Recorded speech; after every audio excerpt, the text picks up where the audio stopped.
عليكم ورحمة الله. أعوذ بالله من الشيطان الرجيم. بسم الله الرحمن الرحيم. الحمد لله رب العالمين، ولا حول ولا قوة إلا بالله العلي العظيم، والصلاة والسلام على أشرف الأنبياء والمرسلين وعلى آله وصحبه أجمعين، ونشهد أن لا إله إلا الله وحده لا شريك له، ونشهد أن سيدنا مولانا محمدا عبده ورسوله. In the name of Allah, the gracious, the merciful, all praise is due to Allah, the Lord of the universe, the master of the day of judgment.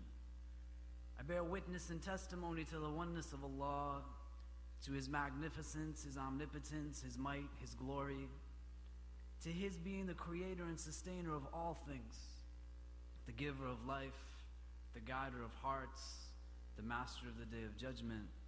And I bear witness to the fact that Muhammad ibn Abdullah sallallahu alayhi wasallam is a servant and final messenger. May the peace and blessings of Allah be upon him and upon all those who choose to tread in his path until the last day. It is said that a man by the name of Abdu Amr comes to the Prophet sallallahu ta'ala alayhi wasallam in the early years of revelation, wanting to become Muslim.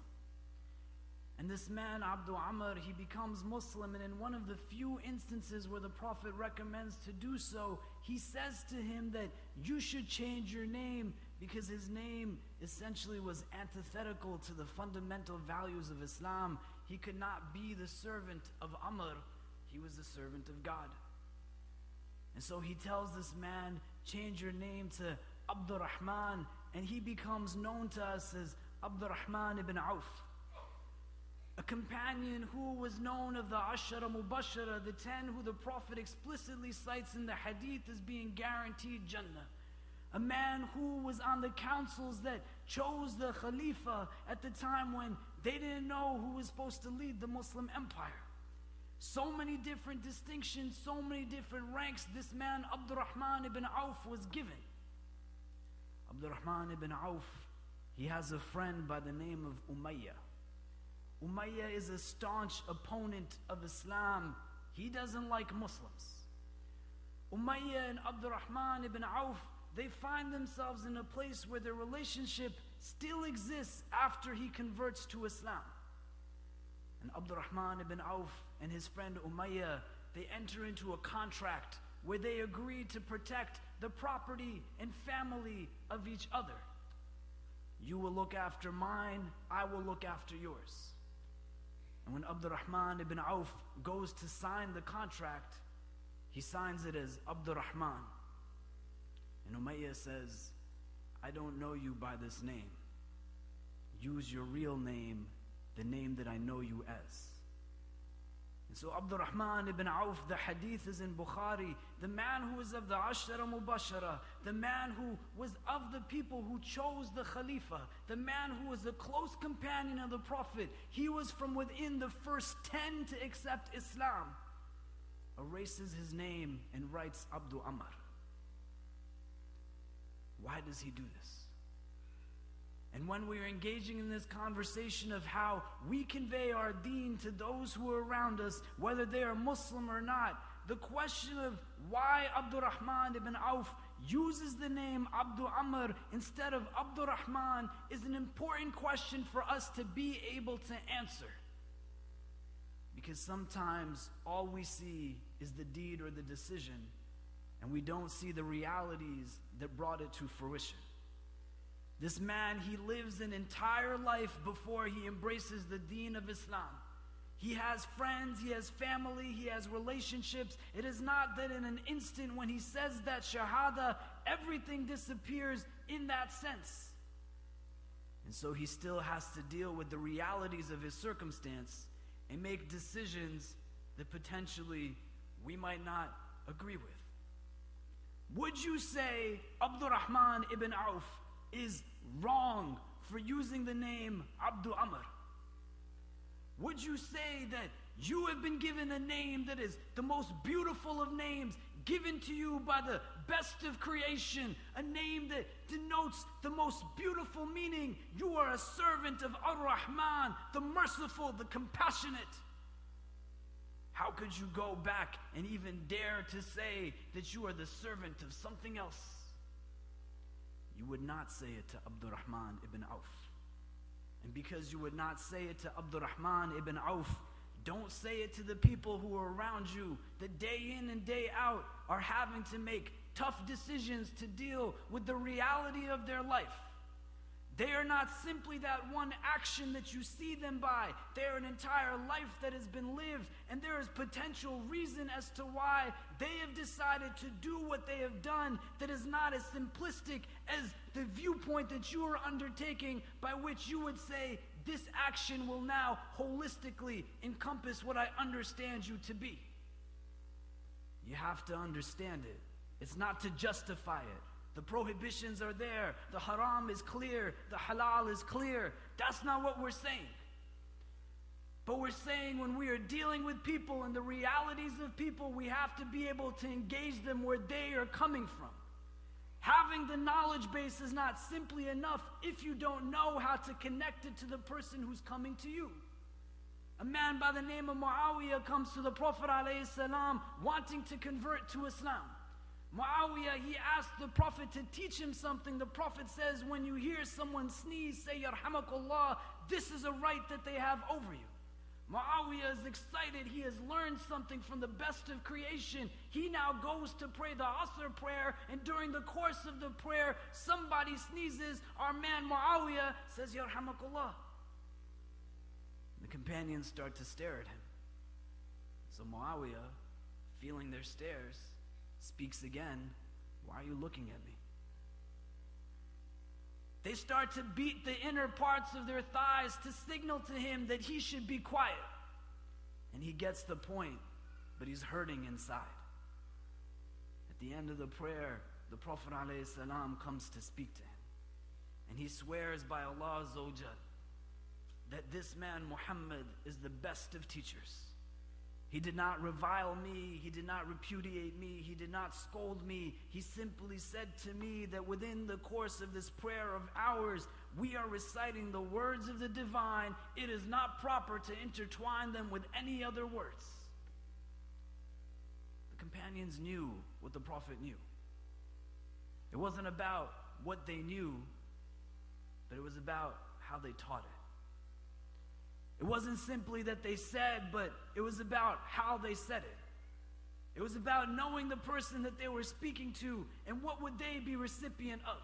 This man just became Muslim. The Prophet knew this. And whether he knew it or not, do we think he would have treated him in a different way? The companions conveyed the knowledge, but they did so in a way where the vessel, the body that was now containing that knowledge, was doing so, tying it to a negative reaction. The command to the good and the forbidding of wrong is a mandate that we find in our book. But its implementation is suspended when its implementation will yield you detriment as opposed to benefit. Don't just talk at people, talk to people. And if you want to know how to teach people, you got to sit with people and be with people and understand where they are coming from, not assuming that you already know. Just because you think you know, you don't know. You don't know what everyone has gone through. They haven't gone through the life that you have gone through. We don't know what you have gone through, and we're sorry if we don't sit with you and let you tell us what it is that you have gone through so that we can better understand how we can be something for you. The Prophet ﷺ sat with the young, the old, the men, the women, people who are Arab, people who are not Arab. His companions consisted of Abu Bakr and Umar and Uthman and Ali, may Allah be pleased with all of them. But they also consisted of people like Bilal ibn Rabah, Khabab ibn Arat, Suhaib al-Rumi, Salman al-Farsi, Abu Dhar al-Ghafari, Ayman Baraka, people who were not of his tribe.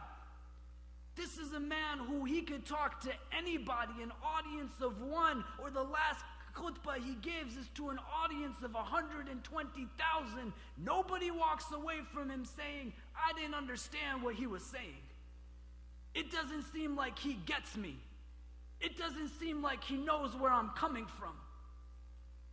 Even you and I, 14 centuries later, benefit from the pearls of wisdom that came out of that beautiful man's mouth, sallallahu ta'ala alayhi wa sallam. That's amazing that someone can talk like that. How often have you sat with somebody and you feel like they just don't get me? They just don't understand. They're not even willing to listen. They're just going to throw advice at me even before hearing me out. How many times when your insides have just felt like, I need support, I need someone to celebrate with, I need someone to comfort me, and you go and you turn towards someone, and what you are met with is something that just pushes you further to the ground as opposed to bringing you up. On your campus, you want to be able to tell somebody that what they are doing that is wrong. Start by telling them something that they're doing is right. If you engage somebody and they practice their Islam differently than you practice your Islam, they might not have been brought up in the same way that you were brought up. Their realities might not be the same realities as yours. They might not have had the resources. They might not have had the same access points. They might not have had the same upbringing, but they're still entitled to being able to be a part of the community that you are seeking to foster. The Prophet ﷺ did not measure his success by people who were doing what he said to do. If you read the hadith and you think deeply about companions who committed zina, companions who drank alcohol, companions who engaged in all kinds of things, they know that he has said, don't do this. They know that Allah has said, don't do this. It's not that simple sometimes for some people. And the Prophet still gives them presence in his proximity. The man comes to take his lashes for drinking khamr, for drinking alcohol. The companions, they speak ill of him. And the best of creation, sallallahu ta'ala alayhi wa sallam, says, don't say that. He loves Allah and His Messenger. If you saw someone walk into your MSA that wasn't dressed a certain way, what would you think? If you saw someone talking to somebody that you thought they shouldn't talk to, what would you think? If you saw somebody who was engaging in activity that you didn't think they should be doing, what would you think? How would you seek to really build a relationship with this person so that you can convey to them something that makes sense where they are coming from? And if you can't, and you're just going to simply say, not caring about what it will do after the fact, then you shouldn't say anything at all. من كان يؤمن بالله وباليوم الآخر فليقل خيرا أو ليصمت. That whosoever is habitually believing in Allah Azza wa Jal in the last day, who has a consciousness of the fact that at some point or another you will stand in front of the divine and be taken into account for every deed and every decision, every utterance and every word, every heart that you have elevated and every heart that you have broken, every person that you have smiled at and every person you have turned your back against. You will be taken into account for it if you have this consciousness, and that consciousness is informing what comes out of your mouth. Then speak good or be silent. If all you can say is what is wrong with the people around you, they're not going to think that you are right. If all you see in the people around you is things that will push them down as you bring yourself up, things that will elevate you as you denigrate them, it's not going to work. I sit with young people and old people day in and day out who have a lot going on the inside. They're looking for people who they can talk to, people that they can speak with, people who can help them, walk with them, stand with them, get to the places that they are entitled to get to, but they're getting held down because the only thing that they're hearing is what's wrong with them, not what's right with them. Sheikh Umar was speaking about Umar ibn al-Khattab radiallahu ta'ala anhu. What was the status of Umar ibn al-Khattab after he became Muslim? لَوْ كَانَ نَبِيٌّ بَعْدِي لَكَانَ عُمَرٌ, that if there was a prophet after me, it would be this man Umar. So said the Prophet sallallahu ta'ala alayhi wa sallam. A man who under his rule of the empire, the Muslim community extended manyfold. A man who did so many amazing things. Prior to his Islam was somebody who was doing things that were horrendous. Umar has narrations where he told us he drank alcohol.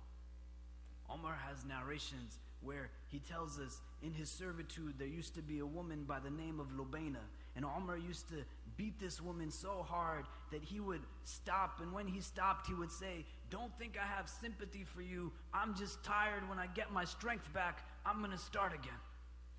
Umar tells us in a narration of an instance that makes him laugh and an instance that makes him cry.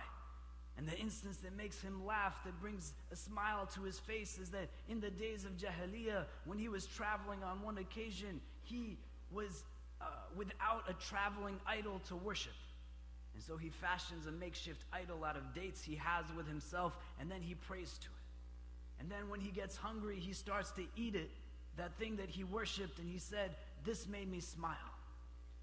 And the thing that brought tears to his face, he says that customary at the time was when you had a daughter, you would bury her alive. You wanted to have sons. And Umar says that I can remember feeling my daughter's hand go limp in my hand when I buried her in the ground. Then in some narrations he says, I felt her hand whisk against the bottom of my beard. Can you imagine? Nobody thought Umar had anything good inside of him. But the Prophet ﷺ uniquely found good in this man. He engaged him in a way where he sought to empower him based off of what his goodness was. When no one else believed in him, the Prophet believed in him. Umar, before he becomes Muslim, sees a woman by the name of Layla. And Layla looks as if she's going on a journey.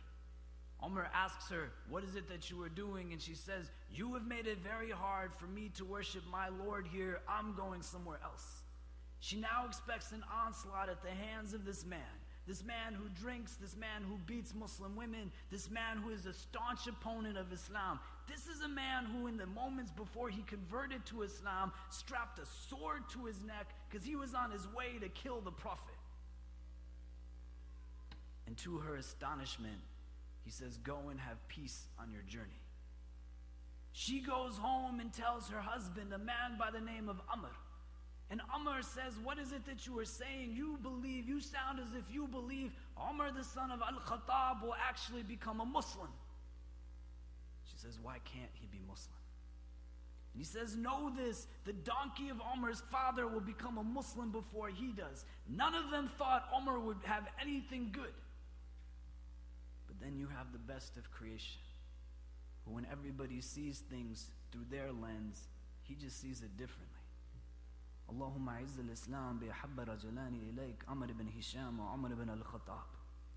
That, oh Allah, bring some strength, bring some izzah to Islam by the one of the two men who is more beloved to you, Amr ibn Hisham, who we know as Abu Jahl, or Umar ibn al-Khattab. That's the character you want when you are trying to think about how do you teach people. You want to be attuned to their reality. You want to know what they're going through. People go through some serious, serious things.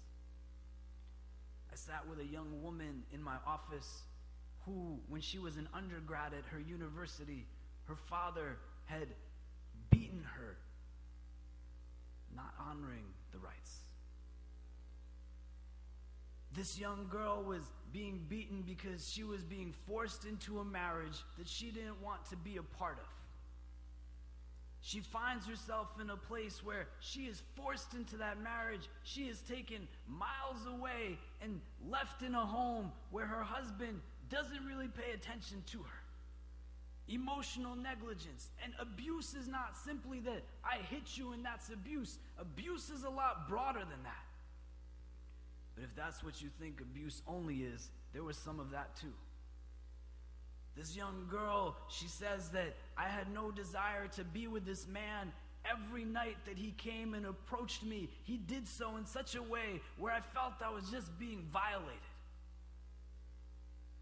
And it's an important thing for our young men and our young women to start having discussions in terms of that part of our relationship, because the Prophet ﷺ, he says in the hadith to the men in Medina, don't be like animals who beat your wives during the day and then expect to sleep with them at night. This girl, she lives in this reality. She finds herself in a place when she turns to her family, will you take me from here? No, what will the community think? What will people think? Our honor is at stake. And so months turn into years. And then she finally is able to break away on her own. Despite her father not helping her, despite her family not helping her, despite the reality of her situation, she's able to break away. And she's telling me all of this, the pain, the anxiety. And I say to her, how do you deal with it? How do you cope with it? She said, what do you mean? And I said, there is no way that you are feeling this kind of pain and you're not turning to something as an outlet. What is helping you? She said, I don't have friends to turn to. So when I try to talk to Muslims, they can't get over the fact I don't have a scarf on my head. I can't go into a masjid because there's no place for women there. We don't have spaces for people who are outside of the university setting. And so every day that I'm awake is just filled with pain. So if I want to drink something or smoke something that causes me to lose that feeling of pain for just moments, is it wrong? At that point in time, when she is sitting telling you this story, would you tell her it's haram? Would you say, yeah, this is haram and you're doing something that's displeasing to Allah? Would that be the most sensible response at that part of time? If you only saw her committing the deed, walking down the street, just blending in, not dressed the way that you think she should be dressed, would you say, look at you, you're not good? But knowing those things about her, would you even dare to say anything based off of what she has gone through? If a person walked into this room and they were sitting in a wheelchair, they had their arm in a cast, you would have sympathy for them because you can see their pain on their body. People will walk in and out. They don't have those kinds of external manifestations of what it is that they have seen or gone through, but their pain exists on the inside. And it doesn't mean that it hurts any less. فَاذْكُرُونِي أَذْكُرُكُمْ وَاشْكُرُونِي وَلَا تَكْفُرُونَ. That you remember me, I will remember you. Be grateful to me and do not be ungrateful. How do you help me remember Allah? When I have met you and interacted with you and spent time with you, how will your engagement of me help me remember that Allah exists and He is Ar-Rahman and Ar-Rahim? When you have spoken to me, will I believe in that mercy and that compassion? Or will you speak to me in such a way where all you point out is where I'm lacking and where I'm flawed, not even caring about how I got to that point and helping me get to where I am entitled to be? The legacy of our Prophet is such that he understood people. He knew how to speak to them. He knew how to engage them. He knew how to interact with them. Some of you will be able to speak to some, and some of you will be able to speak to others. And there will be people who you are not meant to speak to, and that's totally fine. It's not a shortcoming for you. He was sent as a messenger for all. We carry forth his legacy to the best of our ability, uniquely in him as a person who can engage all people. Just try your best to talk to those that it makes sense for you to talk to. And if your words are going to cause more pain than benefit, don't say them. Because people will carry it with them in ways that you don't know how impactful it is. Say good things to people. Use gentle words, compassionate words. Use a tone that is understanding. Someone does right by you, say thank you to them. Appreciate, express the gratitude. Someone is dear to your heart, tell them that you love them. Tell them that you care about them. When someone has done something amazing, tell them you are proud of them. Tell them they did a good job. And after that has happened, consistently and consecutively, and your bond is deep, you become that Muslim that the Prophet says is a mirror to his brother. And you can help them get over their flaws and their shortcomings. It's something that we should think about while we have the time to do so. May Allah subhanahu wa ta'ala guide us and protect us. May He bless us with knowledge that benefits us. May He bless us with the tawfiq to understand and implement that knowledge into our daily lives. And may He guide and bless us all. Wallahu ta'ala alam wa billahi tawfiq. Wassalamu alaikum wa rahmatullahi ta'ala wa barakatuhu.